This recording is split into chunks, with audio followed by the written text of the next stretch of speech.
Welcome to Judy's kitchen.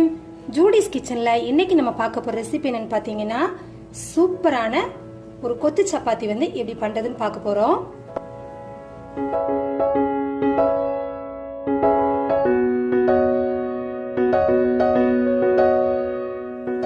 இப்போ இந்த கொத்து சப்பாத்தி பண்றதுக்காக 8 சப்பாத்தி எடுத்து வச்சிருக்கிறேன். 2 வெங்காயம், 2 தக்காளி, 4 முட்டை. இதை வந்து நம்ம இப்போ எப்படி பண்றதுன்னு பார்க்கலாம். இப்போ ஒரு பேன்ல 3 டேபிள் ஸ்பூன் அளவு எண்ணெய் சேர்க்கலாம்.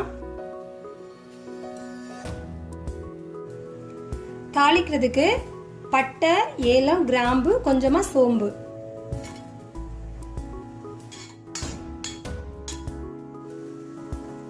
ரெண்டு பொடியா நறுக்கின வெங்காயம் இதுல சேர்க்கலாம்.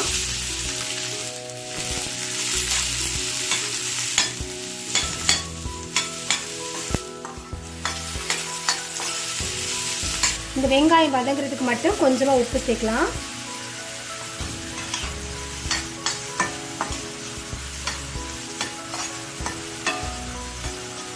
வெங்காயம் ஒரு 2 நிமிஷம் நம்ம நல்லா வதக்கி விட்டுறலாம். இந்த வெங்காயம் வதங்குற டைம்ல நம்ம இந்த சப்பாத்தி எல்லாத்தையுமே வந்து சின்ன சின்ன துண்டுகளா வந்து இந்த மாதிரி பிச்சு போட்டுடலாம்.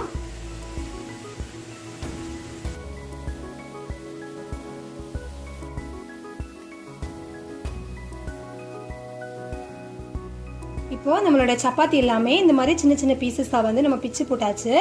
அதுக்குள்ள இப்ப வெங்காயம் வதங்கி இருக்கும், பார்க்கலாம்.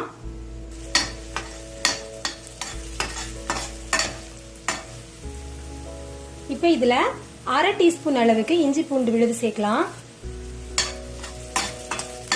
இதை சேர்த்து 1 நிமிஷம் நல்லா வதக்கிக்கோங்க. இப்ப அடுத்ததா 2 தக்காளி கட் பண்ணி வச்சிருக்கோம் இல்லையா, அதை இப்ப நம்ம சேர்க்கலாம். இதுல ஒரு பச்சை மிளகாய் இப்ப சேர்க்கிறேன்.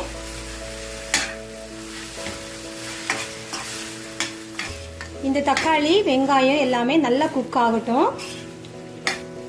1 நிமிஷம் இதை வந்து மூடி வச்சு நம்ம வந்து வேக வைக்கலாம்.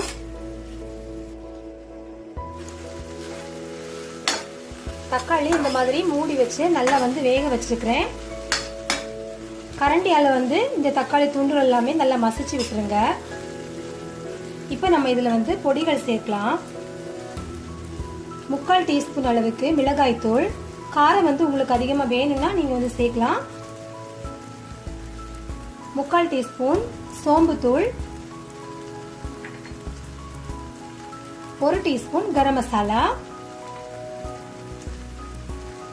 1/4 டீஸ்பூன் அளவுக்கு மஞ்சத்தூள். இப்போ இந்த பச்சை மிளகாய் வந்து உங்களுக்கு வேணாம்னா இந்த டைம்ல எடுத்துடலாம். இது ஆப்ஷனல் தான், நான் இப்போ எடுத்துடுறேன். ஏன்னா பிள்ளைங்களுக்கு கொடுக்குறப்போ வாயில தட்டு பிடிச்சுன்னா ரொம்ப காரமா இருக்கும். இப்போ இந்த பொடிகள் எல்லாமே சேர்த்து நல்லா நம்ம இதை மிக்ஸ் பண்ணலாம்.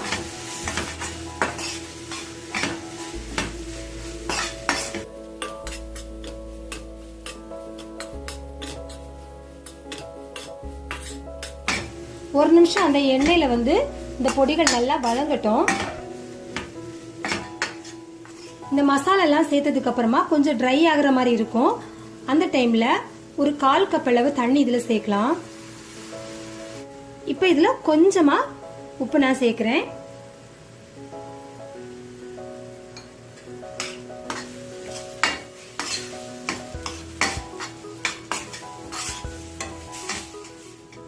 இது 1 நிமிஷம் கொதிக்கட்டும். இப்போ இதுல வந்து தக்காளி வந்து நல்லா உடையாம துண்டுகளா இருந்துச்சுன்னா நீங்க இந்த கரண்டி அலை வந்து நல்லா இதை வந்து ஸ்மாஷ் பண்ணிடலாம்.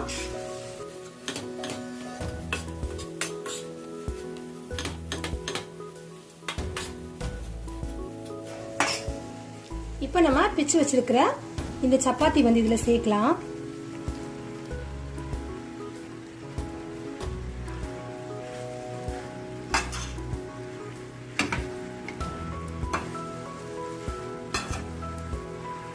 இதை வந்து பண்றப்ப அடுப்பு வந்து சிம்லே வச்சு பண்ணுங்க.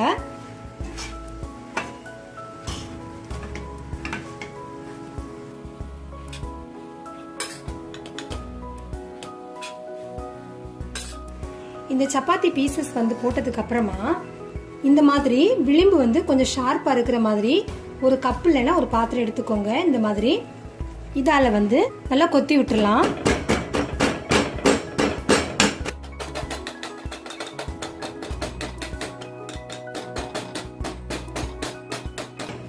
நீங்க கொஞ்சமான அளவு சப்பாத்தி வந்து பண்றதா இருந்தா நம்ம சாதாரணமான தோசைக்கல்லே பண்ணா போதும், சூப்பரா இருக்கும்.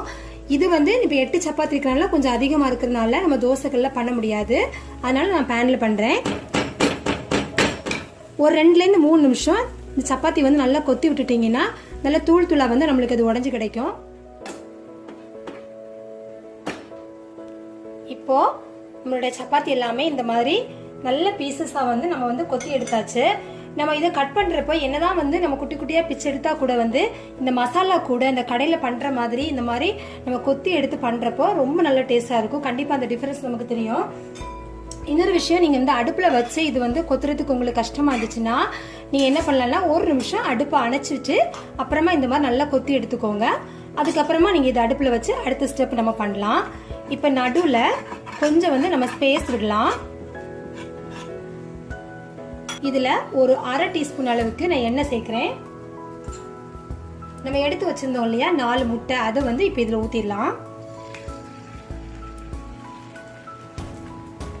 இந்த முட்டைக்கு தேவையான அளவு உப்பு,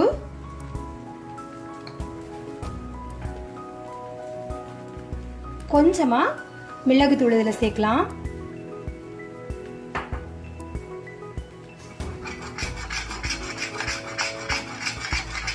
இந்த முட்டை வந்து கொஞ்சம் ஒரு பாதி வேக்காடு வெந்ததுக்கு அப்புறமா நம்ம வந்து மத்தெல்லாம் சேர்த்து மிக்ஸ் பண்ணலாம்.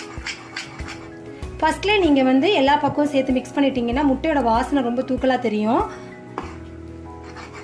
முட்டை வந்து நல்லா வெந்து கிடைக்காது நமக்கு, அதனால தான் நம்ம வந்து நடுவில் வந்து ஃபர்ஸ்ட்ல கொஞ்சம் வேகிற மாதிரி விட்டுட்டு அப்புறமா வந்து நம்ம மிக்ஸ் பண்ணி எடுக்கணும். இந்த முட்டை வந்து இந்த மாதிரி பாதி அளவு வெந்ததுக்கு அப்புறமா இப்போ நம்ம சப்பாத்தி எல்லாமே ஃபுல்லாக மிக்ஸ் பண்ணிடலாம். அடி பிடிக்கும், அதனால கொஞ்சம் கவனமா சீக்கிரமா வந்து மிக்ஸ் பண்ணி எடுத்துடணும்.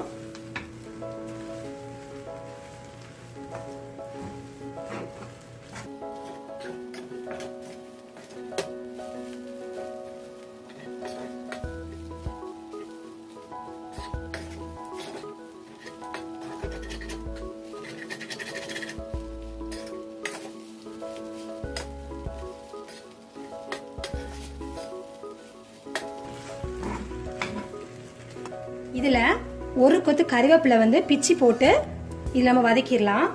பிச்சி போட்டு நீங்க பண்ணீங்கன்னா ரொம்ப வாசனையா நல்லா இருக்கும். அதே மாதிரி இது கூட ஒரு 1/2 டீஸ்பூன் அளவுக்கு தேங்காய் எண்ணெய் வாசனை வந்து பிடிக்கிறவங்க இந்த டைம்ல வந்து சேர்க்கலாம். இந்த வாசனை பிடிக்கலன்னா இந்த ஸ்டெப் வந்து நீங்க வந்து விட்டுடலாம். இந்த கறிவேப்பிலை கூட அந்த தேங்காயோட வாசனை வரும்போது ரொம்ப டேஸ்டா இருக்கும்.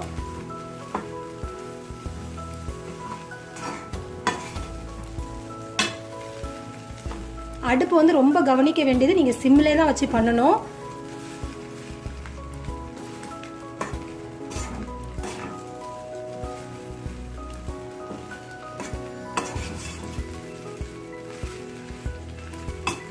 இப்போ நம்மளுடைய சூப்பரான கொத்து சப்பாத்தி ரெடி ஆயாச்சு.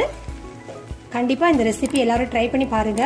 இந்த வீடியோ பத்தின கமெண்ட்ஸ் எனக்கு போஸ்ட் பண்ணுங்க. இந்த வீடியோ பிடிச்சிருந்தா லைக் பண்ணுங்க, ஷேர் பண்ணுங்க. தேங்க்யூ.